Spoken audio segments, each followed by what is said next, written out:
Hey guys, Blue OJ Leader here. So after the smash success of my Thomas movies tier list, I thought it would be a good idea to make another tier list. This time, we'll be ranking all 24 Thomas and Friends seasons to see which ones are truly the best. We won't be covering all engines though because, frankly, it would just be an automatic SSS tier. And, like with my last list, since this list is going to be so perfect, you are not allowed to disagree with my opinion. Some people didn't really understand that part last time, so I'm reminding you again, don't disagree, okay? Good.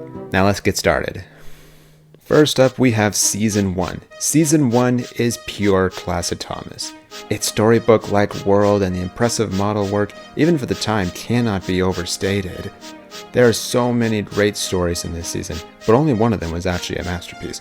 The rest of them were pretty good to meh in my opinion. I mean, who even likes Trouble in the Sheds, Thomas in the Garden, Thomas in Trouble? They aren't bad per se, but nothing worth watching, that's for sure. But it's still a very nice rewatchable season, so I'd say it goes in the lower end of S tier for respect. Next up, we have Season 2. I'm just gonna say Season 2 is my favorite Thomas season. It really is the better Season 1 in literally every way. Better episodes, better characters, better sets and camera work. What's not to love? Old Iron, Duck Takes Charge, Cows, The Diesel, the Duck and Diesel trilogy, and my personal favorite Thomas episode, Edward's Exploit. What can I say? It's going in S tier. I'd be surprised if there were any other season that ended up in this tier. Season 3. I have gone on record saying that this season is overrated and the weakest classic Thomas season, and honestly, I don't think that it's the worst classic season anymore, but I still have problems with it. Yes, some of the episodes are pretty good, Escape, Henry's Forest, Scar for Percy, but everyone seems to forget some of the really lame episodes in this season. One Good Turn, Thomas Gets Bumped, Percy James and the Fruitful Day, Edward Trevor and the Really Useful Party. This was the first season that used stories not from the Railway series, and it shows in the writing. It always feels so imbalanced and awkward, and I get why Reverend Audrey hated this season. But I mean, it's still a solid season. There are still some good episodes here, like with Season 1. So let's put the season in the C tier. Season 4. Season 4 is to Season 3 what Season 2 is to Season 1. More consistently good stories, more characters, better visuals, but it isn't without faults. They introduced the narrow gauge engines in this season, but butcher the original storyline in the books. Like, why are there two intro stories to the Skarloey Railway? Why do they make no sense continuity-wise? Why did the Mid-Sodor stories come first? The whole point of the Mid-Sodor being last was to build up the mystery of the railway lost to time. Why did they do this? Now, while the structure of the narrow gauge stories are butchered, the actual stories themselves are pretty good. Some of the standard gauge episodes like Toad Stands By and Steamroller were pretty good too. But then there's Rusty to the Rescue. This is the worst classic Thomas episode hands down. How does a narrow gauge diesel make it all the way to the mainland to save Stephanie, a real life famous engine who is basically turned into a nothing character who just lives on the island of Sodor? So, not only is this episode stupid, but they absolutely ruin one of the faces of British steam engines. And that's not even to mention the other lame episodes like Mind That Bike and Special Attraction. God, this season had its low moments. I really wish I could put this season in an A tier, but thanks to Rusty the Rescue, it's mid B tier. Season 5. I'm gonna be honest. This is without a doubt the most overrated Thomas season ever. Everyone goes on about how there are so many great action episodes, but no one ever talks about how many lame and boring episodes there are too. In fact, there are so many that I would go as far as to say that the action episodes that people go on about are actually harming to this season. They are major tone killers. This season is either super boring or non-stop insane action. Like, you want to know why later season got all wacky and crazy stories that make no sense? It's because you all liked this season. You all liked A Better View for Gordon, and now you have this. This is your fault. Episodes like Rusty in the Boulder, Happily Ever After, Haunted Henry, and Ba are either too insane or too boring, and there isn't enough in between. Season 5 is going in F tier. Fight me. Season 6. This is the one everyone hates for some reason. Like, some people would go as far to say that it and Season 7 are not part of the classic series. And I'm like, have you actually watched this season? Or Season 5 for that matter? Season 6 is way more consistent than Season 5. Much better episodes that are both exciting and wholesome, like Scaredy Engine, The Fodman, Salty's Secret, James and the Red Balloon, Percy's Chocolate Crunch, etc. Sure, Thomas and the Jet Engine is a bit too crazy for my taste, and there were some dumb episodes like Middle Engine, Percy and the Haunted Mine, and Rusty Saves the Day. Man, I feel bad for Rusty. He keeps getting the short end of the stick with episodes about her. But gosh darn it, Season 6 is really good and you know it. Stop lying to yourself. A tier. Season 7. Like how Season 4 was Season 3's Season 2, Season 7 is Season 6's Season 2. And if you should take anything away from that analogy, Season 5 didn't get a Season 2 version of it. So that's proof that even the showrunners thought it was bad. Anyway, Season 7 has some truly stellar episodes.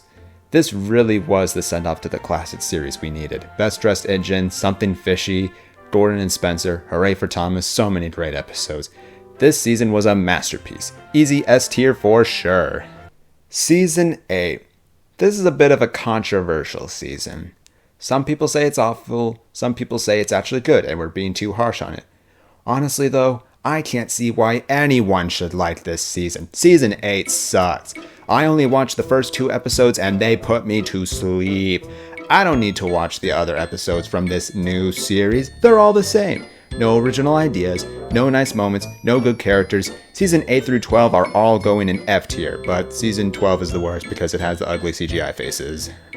Season 13, 14, 15, and 16. Second verse, same as the first, except I'm not taking a jab at Thomas Twitter users. These episodes are actually the same.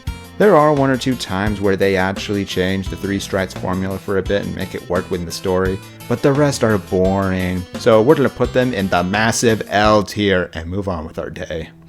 Season 17. A lot of people liked this season because of what came before it. This is so much better than the Sharon Miller era, OMG guys! But it's not that good. It still has many boring episodes and not a ton of great ones either. This is kind of like the modern version of Season 3. But it's not that bad. I think it's a little better in fact, right above Season 3 in C tier. Season 18 is fine I guess. It's better than Season 17, but a lot of people say these Brenner seasons are better than some of the classic seasons, which yeah, they're better than that classic Thomas season, but is that really saying much? I'd say it's in the bottom of B tier. Could have been higher if it didn't have so much fan service. Season 19 is kind of bad. Try to name an amazing episode from this season. Den and Dart. And I'm not dissing on Den and Dart, but Den and Dart, that's it? This season tried a lot of new things with familiar characters, and it mostly didn't work out. Henry is now consistently a hypochondriac. Salty is now afraid of sailing the sea. Philip is now a character. I hate this guy. This season sucked. It's not worse than Season 5, but that's not hard to believe. D tier. Season 20. Well, we did it, folks.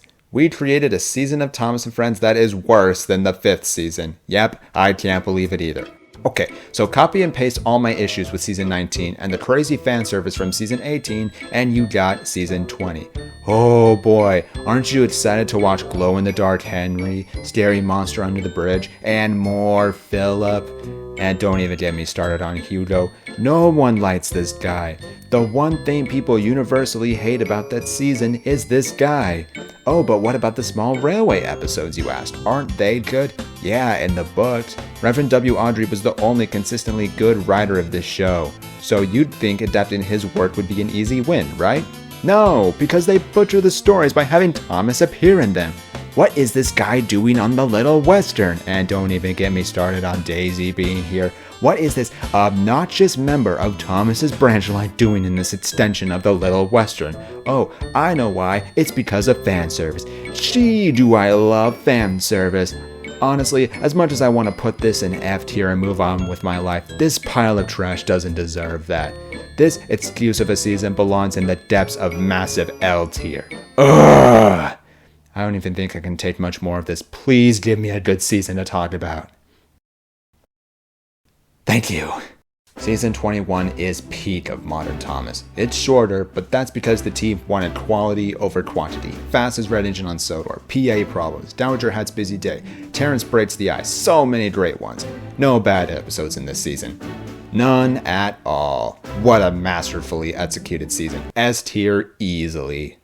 And finally, seasons 22, 23, and 24, aka Bit World Bit Adventures. I'm going to be ranking these seasons the same because I feel pretty similarly about them. These 3 seasons are the ones that I have the most mixed feelings on. Yeah, I know, probably not what you were expecting me to say. I gave the Bit World Bit Adventures movie an S tier last time. But when it comes to the seasons, while half of it is fun around the world stuff, the other half is lame Brenner era trash. It's like half of this is A tier, but the other half is D tier. And for as much things as they improve per season, they make other things worse. I wish I could throw these 3 seasons in A tier and end the video on a high note, but these go in C tier. I would have really liked to end this video on a high note because— oh, wait a minute! I said at the beginning that I wouldn't rank All Engines Go because it would be an easy SSS tier. That's right! All Engines Go is the peak of the Thomas & Friends franchise. Reverend Audrey is clapping in his grave. It's amazing because it has Bruno, and that is all I need to say. And that was my Thomas season tier list. I'm glad I was able to end this video on a high note, and like last time, because this list was so perfect, you are not allowed to disagree. I didn't think I needed to say that, but plenty of people in the comments of my last video didn't get that, so I needed to say it again. Don't bother arguing.